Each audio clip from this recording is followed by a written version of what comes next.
agent had brought it up. Oh, Hackworth is here. Maybe you should try St. Louis. I was like, and I knew it was a 2-team, and I knew like the first team wasn't here yet. So I was like, it could be good for me. If I do well, possibly move up to MLS, and I'm glad everything worked out.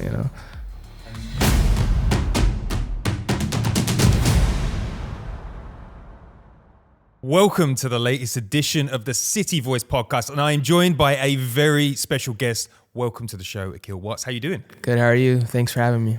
We are very excited to have you on the show today. We've got loads to talk about. It's always extra special to chat with the guys that have been around since City 2. How have you been? I've been good, just training, getting better every day, Awesome. You feeling fit? Yeah, very fit.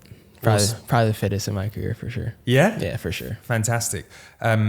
We're going to start off with some quick hits.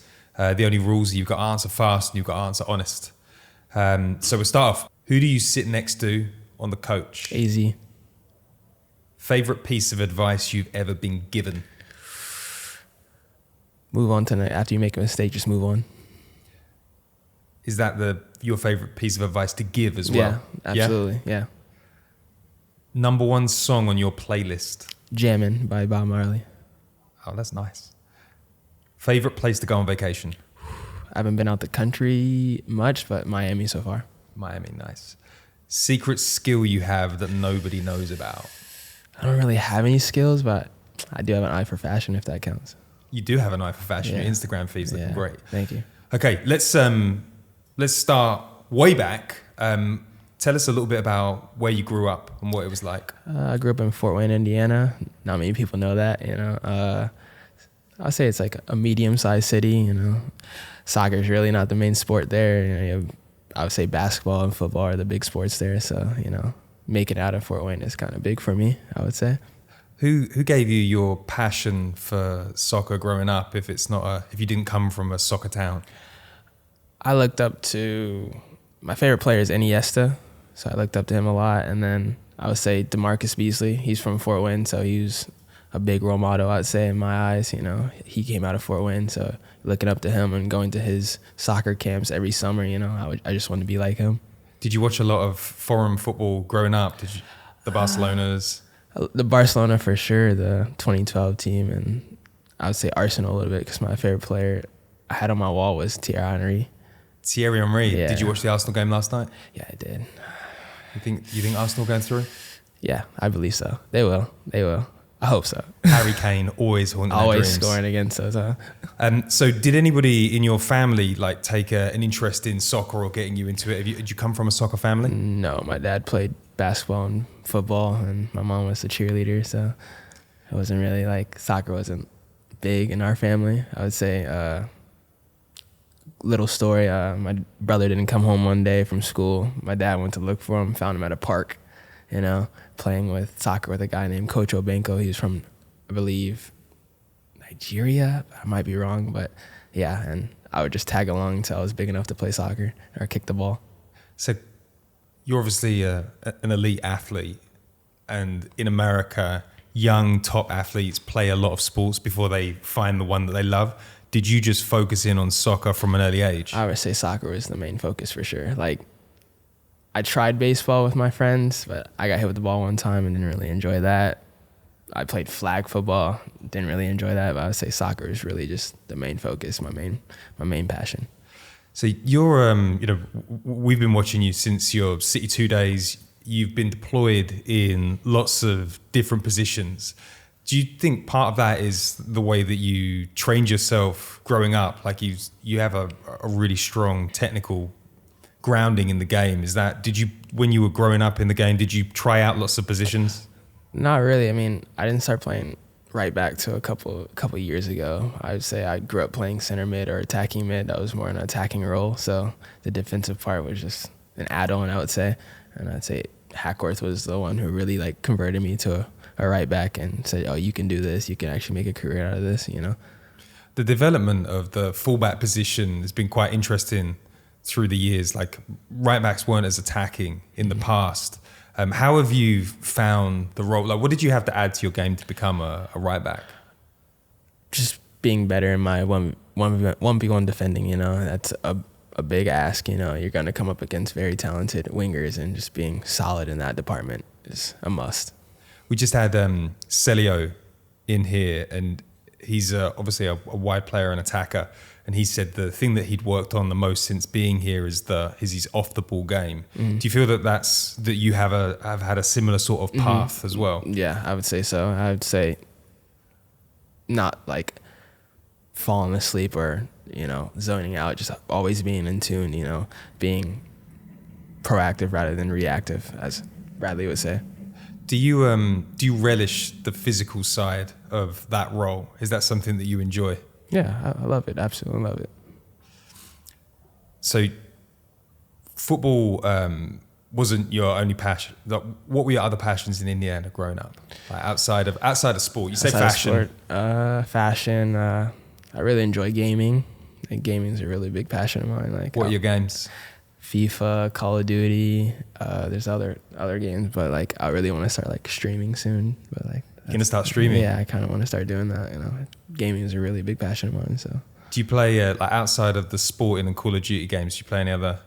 Do you have any other types of games? Not really. Just I would say shooters and sports games are my main. So getting back to the football side of things, when did you realize that you might be good enough for a professional career? Was there a moment, and did you always want to be a professional footballer? I feel like I always wanted to be a professional footballer. It's just, I would say, coming from Indiana, Fort Wayne, you know, it wasn't like always there, because like kids are coming from bigger cities, they have more opportunities. And for me, like, especially going to IMG at a young age, that's when it really clicked. Oh, I can make it in this sport, you know? How did the call come in from IMG? Like, where were you spotted? I guess my dad said that my name was just ringing in, I would say, the Midwest area. And I didn't really get the gist, but he said, oh, we're going to visit IMG. I didn't really know what that was at the moment. And I liked it. But like, I was like, I don't really want to leave my friends. And he's like, oh, I'm going to make the decision for you. You know, you can't miss up on this. And I ended up there at 14, 15 years old. Was it based in Florida? Yes, Bradenton, Florida. So what are the living conditions like? How do you do you get bunked up with somebody? Yeah, so when I first got there, I was with a basketball player. So you stay in like dorms, a 2-bedroom dorm, and it was cool. You know, you get to meet new kids from everywhere else. But like later down the line, I would say when I made the under-17 national team, that's when I moved to a different side of campus, and I was just strictly with national team players. And Indy Vasilev yes. was also there. Did you two cross paths? Yes, way before the national team, I would say. Like, I knew him. I'd seen him around, and he had played up with us on my IMG team a couple of times, so I knew who he was, yeah. And both of you ended up taking a route into Europe. Tell me about how that move came about, because I don't think many people know. So at that time, I was probably with Portland, and I came home for like, I guess a short break in the summer, and there was a guy that was training with my local coach. His name was Wanma, and I guess he was supposed to take over like a management role in Mallorca's like youth academy. And he's like, oh, I'm gonna keep my eye on you, because I was supposed to go to the World Cup. He's like, I'm gonna keep my eye on you and see how you do at the World Cup. And I did well, so they rang my agent. And then you get the call, and did your dad push you into that move? Was he like, got no choice, or were you a little bit more excited because you like Iniesta? Yeah, I think it was more of my choice, because I thought, it's Europe, like you want to make it, that's where you want to play football, is Europe. You want to be on the biggest stage, and I guess like, oh, that's a good move for me, you know, especially going to Mallorca. And at that time, I would say they were probably one of the best academies in the world. Did you speak Spanish? Not really. I mean, I knew a little bit from just being in school and stuff like that, but not as much. I would say down the line, I learned a little bit more, you know, just from them getting me a tutor. But when I first got there, they kind of told me like, oh, you have to learn it by being on the field. And that was kind of difficult. So later down the line, they ended up getting me a tutor. What was it like learning in that academy? Like, what were there differences between the way you were taught in America and the way that you're taught in Spain? Like in the focuses on what they look at? I would say so. I'd say there it's all about having the ball, like possession oriented and pass a move, quote unquote tiki taka is everywhere. They want to keep the ball. Well, here in America, it's kind of different. It's more of athletic. Play it long, going behind, use your speed. There is more about slowing the game down and keeping the ball. And you are a player that likes to have the ball at his feet. Did you feel like that that style of coaching suited your game at that time, or did you develop into the player that you are because of that experience? I would say that's my type of game. Like you said, it is kind of my type. I like to slow things down. I'm very composed and calm on the ball, and I would say that suited my style at the time. And coming here, I'd really had to get away from that, because this is more different. But I would say it is my style. And a lot of players at this club in particular have had experiences in Europe or like moving out of the country. Do you think that experience taught you anything about yourself? Like, did you grow up a lot when you sort of had to move out of country? I would say so, yeah. I would say when I first got there. I mean, I was very homesick when I got there, of course, because, no one really spoke my language. And if they did, it was kind of like that broken English. And you're like, just stop. But it was, I would say I grew up a lot, I would say I got closer to God then, because pretty much the only one I could talk to at that moment, just believing in him that this was the right choice and this was the right move for me. Faith is a big part of who you are as a person. Do you think that's carried your professional career to date? Yes, I would say so. Everything happens for a reason, whether it's bad or good. I say it shaped my career. Do you feel that the dressing room appears to support that? You've got lots of guys that have strong faith in the dressing room. Does that make you feel at home? Yeah, it makes me feel real comfortable, especially, before games we have prayer and stuff like that. So I would say it helps me a lot and makes me feel comfortable. Fantastic. So you had a stint in Mallorca and then you came back to the US. Talk to me about what happened then, because there was a series of quick events after that that sort of led you to here.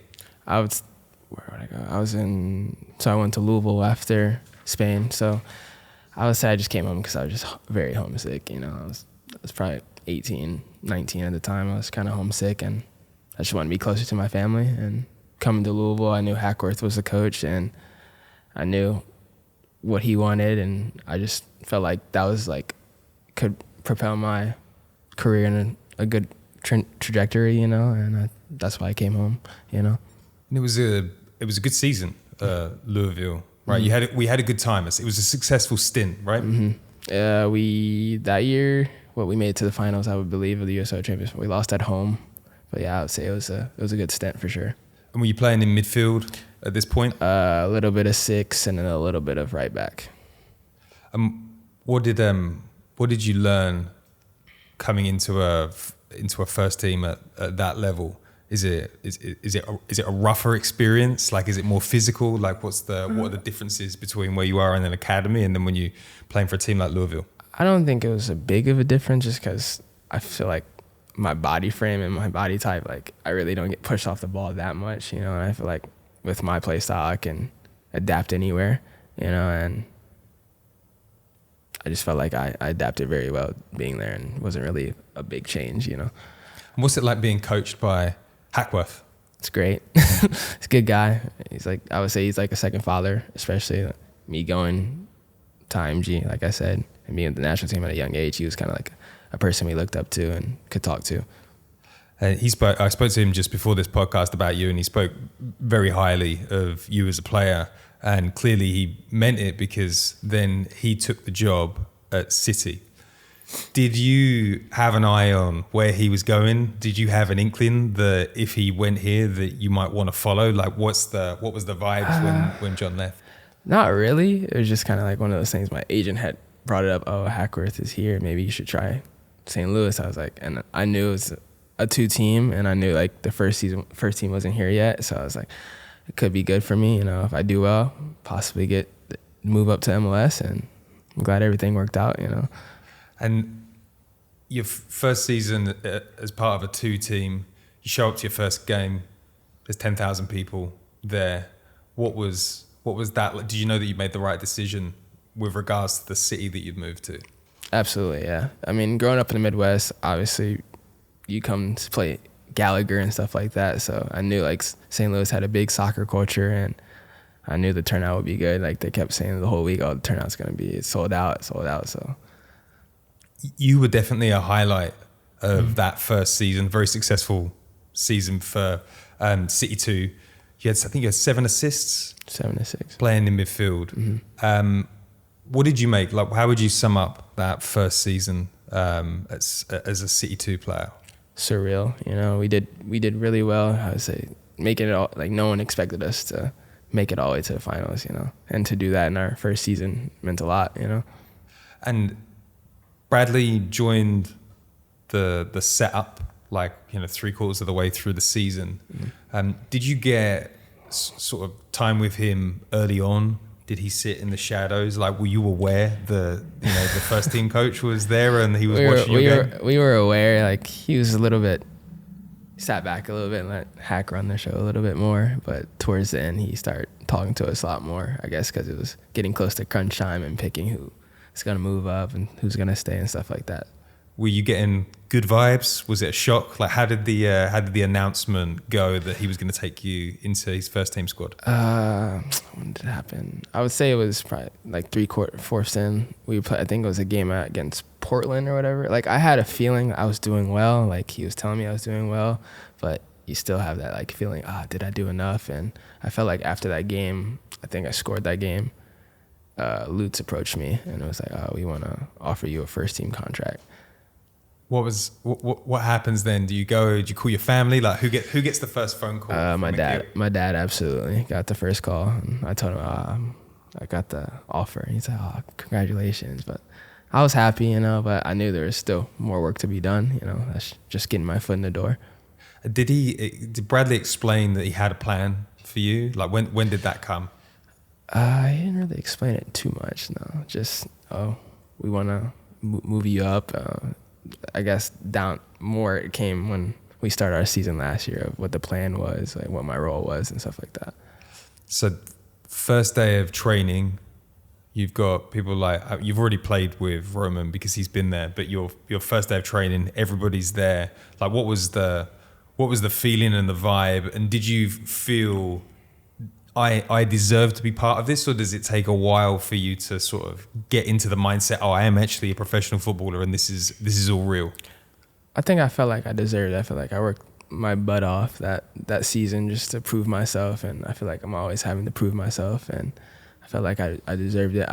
But Edu, Tomas, they all came early, so it was kind of like just going back to the team because they came early and they learned the ropes and stuff like that, what we wanted to play as and what we wanted to do. So, and did you feel the squad would be competitive last year? Like there was a lot of rough media saying that you guys had finished bottom, but a lot of the players that we've had on the podcast were like, you know, we felt a special vibe. Like, can you feel that before you've all stepped out and played a Absolutely. Professional game? Especially during preseason, like we had a vibe, I would say, that was very positive, and I would say that we had that chip on our shoulder, you know, hearing the media saying we'll get last and stuff like that. They haven't even seen us play yet, so it's kind of, we knew we were gonna do something special.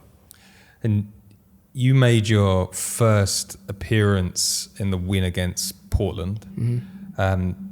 How special was that for you? Like after all of the hard work, traveling around, moving away from family, like did that feel extra special? Very special. It was a big moment for me and my family. You know, they called me after the game and congratulated me, and a lot of my friends did. But like I told them, it's just the beginning. You know, there's a lot more work to be done, and it's just a foot in the door. You know, and that was a big win because Mm-hmm. Portland. I know they didn't have the best season, but I don't think many people thought it's a tough environment to go to and win, especially playing on turf as well. You know, it was a very tough environment, and I'm glad we could pull it out. You know.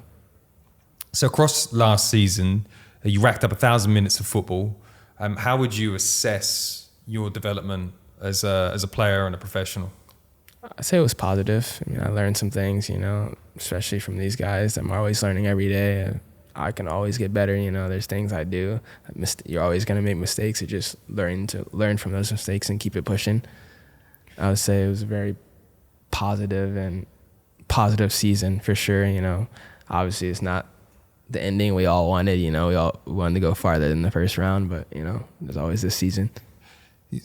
You had played in a few positions last season as well, but playing as a fullback was definitely a theme. Did you enjoy it from the start? Are you enjoying it now? Like how have you taken to that role? I'm enjoying it. It's what I'm gonna make a career out of it. I'm gonna put my all into it and continue to learn every day. Heading into this season, slightly different vibes. You're no longer the underdogs, you're the target. How has that changed the mentality of how you and the rest of the boys train? Is there a more assured confidence?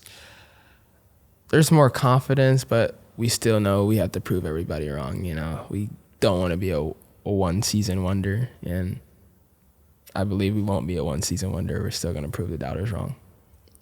The start hasn't been as fast as it was last year, but do you feel that there are signs in what's going on in training and what's happening in the pitch that things are going to pick up soon? Absolutely. We've lost one game.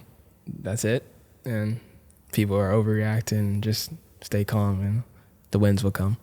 And are there like you've added, there's new players have been added to the squad. Does that change the way the team sets up tactically? Like, are you learning new ideas? Is there like a new phase to what's going on behind the scenes? Not really. Still some of the same things as last season, maybe a few tweaks, but I just feel like everybody's got on board. Everybody's all got on board all along, and everyone understands what they have to do when they get on the pitch, whatever position they're in, And for you personally this season, do you set targets for yourself? You don't have to reveal them. You don't have to reveal them. I have a few in the back of my mind of what I want to achieve, yeah. And could you tell us what you think would look like success for like you and the team this season, like broadly, without? Absolutely winning the Western Conference again, and definitely getting past the first round. That's a goal. That's a big goal. Fantastic. And we have a little tradition on the show.